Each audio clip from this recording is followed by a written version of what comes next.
Olá, esta é mais uma edição do programa Café com TV e, como sempre, preparamos um cardápio recheado de notícias para você. Tudo bem, Cláudio? Tudo ótimo, Camila. E hoje nós temos uma reportagem especial sobre os custos de produção nas lavouras de café. Eles praticamente dobraram. Veja outros destaques do programa.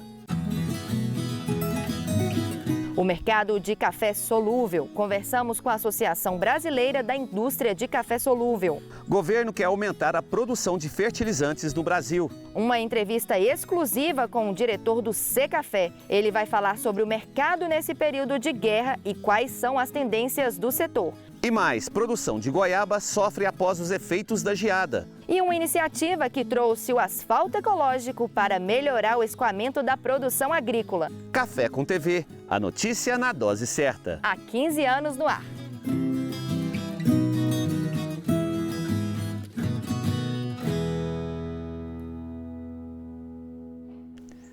E a gente abre a edição de hoje falando sobre os custos de produção nas lavouras de café. Cláudia, a Fundação Procafé fez um levantamento que mostra que os custos de produção praticamente dobraram nessa safra. Acompanhe. Lavouras bem enfolhadas e verdinhas. Olhando assim, a satisfação do cafeicultor é enorme. Mas quando o produtor começa a calcular os custos de produção, ele fica apreensivo. Este cafeicultor de Varginha percebeu que nesta safra ele teve que desembolsar mais dinheiro para cuidar das lavouras. Sim, o nosso custo de produção subiu muito.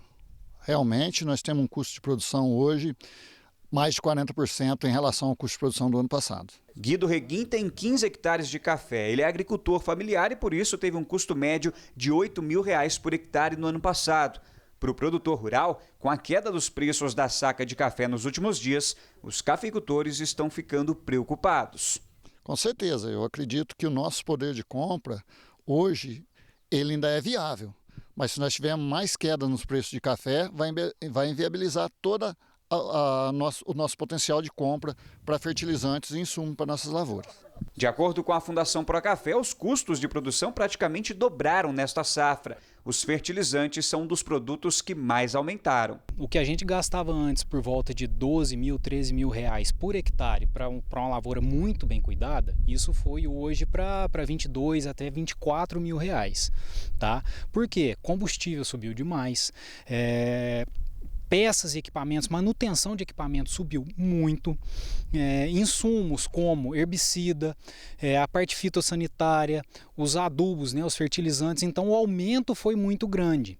E atrelado a isso, nós tivemos uma quebra de safra. Por quê? Por fatores climáticos, seca, frio, a geada, mau pegamento de florada. Então, além de subir muito o desembolso do produtor, ele ainda vai ter uma safra bem menor do que era esperado para o ano de 22, o que agrava mais ainda o custo de produção dele. Os custos de produção por saca podem variar de cafeicultor para cafeicultor. Isso porque depende da quantidade de sacas em que ele vai produzir por hectare. Na semana passada, nós mostramos aqui no Café com TV que na região de Alfenas, os cafeicultores devem colher, em média, pouco mais de 20 sacas por hectare. Estamos vendo aí na ordem de 24, 20 sacas por hectare, né? Então, realmente é muito diferente do que a gente queria, né? Essa é a realidade da regional aqui de Alfenas? Aqui na nossa regional a gente está com uma estimativa na casa aí de 21 sacas por hectare de produtividade média. É uma produtividade bem abaixo do que a gente teria como expectativa, que seria as 32, 33 sacas. Para Alexandre, os cafeicultores ainda poderão ter surpresa no rendimento do café após o beneficiamento da colheita. O custo por saca, isso nós vamos conseguir firmar depois da colheita, a hora que você tiver o café beneficiado, e aí sim você vai conseguir ver o custo. E vai ser pior, eu acho que o susto ainda vai ser maior do que a gente falar do preço hoje do desembolso por hectare. Por quê? Devido à quebra de safra esperada para esse ano. Ainda segundo o agrônomo, o ideal seria o cafeicultor refazer o planejamento da safra no momento em que ele percebeu que a florada tinha sido comprometida. Ele ainda recomenda para os cafeicultores ficarem atentos às pragas e doenças na lavoura para não comprometer a safra de 2023. O que tinha para ser feito para essa safra, de maneira geral, já foi feito. Tá? Então o produtor poderia ter feito a análise de solo, readequado as adubações dele de acordo com a safra esperada para esse ano. A hora que viu que ia ter uma quebra, muda-se o plano, nunca cortar adubo, não deixe de tratar do teu café, que senão você vai perder nos anos seguintes. Então ele poderia ter feito isso. Um cuidado que ele tem que ter agora é com a parte fitossanitária. A ferrugem depois dessa chuva e agora que parou, ela está subindo, de acordo com o último boletim, subindo muito. Então o produtor tem que ficar atento com o controle fitossanitário. Economizar no controle fitossanitário é um jeito muito errado. Por quê? Porque ele compromete muito a produção desse ano, pode comprometer e pode já estar comprometendo pegamento de florada e produção do ano que vem. E agora vamos falar sobre o mercado de café solúvel. Olha, Camila, eu conversei com um representante da Associação Brasileira de Café Solúvel, que explica pra gente como a guerra entre Rússia e Ucrânia está impactando o setor. Nos últimos 3 anos, o Brasil vem conquistando mercados para exportação de café solúvel. No ano passado, o país exportou mais de 4 milhões de sacas. Mas com o início da guerra entre Rússia e Ucrânia, um alerta acendeu no setor. Isso porque os dois países em conflito são grandes importadores do nosso produto. A Rússia importa equivalente a 380 mil sacas, e a Ucrânia em torno de 160 mil sacas. A Rússia é o nosso segundo maior cliente. E a Ucrânia, depois da divisão da União Soviética, quando se tornou um país, veio crescendo nas suas importações e há 3 anos ocupa entre a 7ª e a 8ª colocação dos maiores importadores de café solúvel brasileiro. Então, é muito preocupante, porque uma fatia de 13% do seu negócio de exportação ela é realmente impactante nas nossas receitas e nos nossos resultados, né? Hoje, as exportações brasileiras para o leste europeu estão paralisadas. Grandes operadoras, agências marítimas, pararam de transportar para portos russos e o que, evidentemente, acaba impedindo a logística da entrega dos cafés. E nós temos um problema com a Ucrânia, né? Os portos estão praticamente parados, então não se tem o desenvolvimento do comércio, porque os distribuidores, a cadeia de distribuição e o consumo na Ucrânia praticamente colapsou. Conversando com os nossos clientes nos 2 países, alguns na Ucrânia se perdeu o contato até, e ver o que pode ser feito, né? Como vão ficar as coisas daqui para frente. E, evidentemente, essa preocupação ela se estende até o final da guerra, e não quer dizer que a guerra se encerrando, as coisas vão se normalizar no dia seguinte. Não vão. A gente sabe que esses impactos aí vão por muito tempo. Além do Brasil ser o maior produtor e exportador de café verde do mundo, o país também lidera as exportações do café solúvel. Os americanos são os principais importadores, mas países como Argentina, Indonésia e Japão ocupam os primeiros lugares. Para o executivo da ABIX, a indústria brasileira é muito competitiva. Agora nós temos que correr atrás e continuar com a mesma agressividade comercial que nós estávamos tendo, porque o Brasil é extremamente competitivo, de uma indústria extremamente moderna e que tem capacidade de atender os mais diversos clientes no mundo todo. Não sei se você sabe, o café solúvel é o 13º produto de exportação do agronegócio brasileiro. Então, é um parque industrial altamente competitivo, refinado, tecnológico.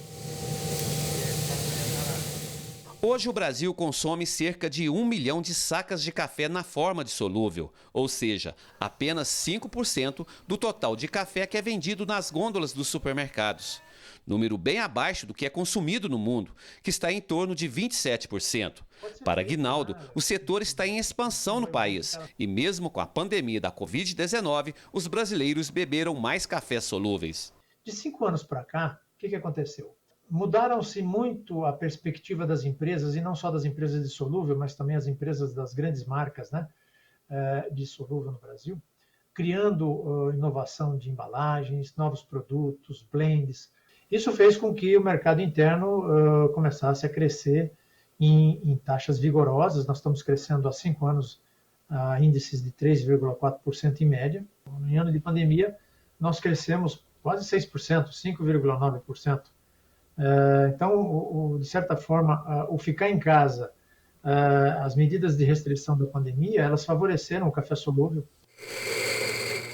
Hoje, no Brasil, 6 grandes empresas dividem o mercado de café solúvel. Todas já anunciaram investimentos de expansão das fábricas. Todas as indústrias estão ampliando seus parques individuais, né? Nós temos 2 empresas no Paraná, 2 em São Paulo e agora 3 no Espírito Santo. Dessas 3, 2 têm plantas agora instaladas. O ano passado, uma das empresas inaugurou uma planta bastante grande de café. E a partir de janeiro de 2023, nós vamos ter a estreia de mais uma grande empresa, mais uma multinacional que está se instalando. Ela já opera no Brasil com grãos, com cacau, ela já opera no mercado de café verde e vai inaugurar a sua empresa, a sua indústria no Espírito Santo também. Então, é um parque crescente com muitos investimentos. Para você ter uma ideia, os investimentos de 2018 até agora, eles ultrapassam a 1 bilhão e 200 milhões de reais. Mesmo assim, os desafios do setor são grandes. Por isso, a Bix vem promovendo ações para que o consumo continue em alta no Brasil.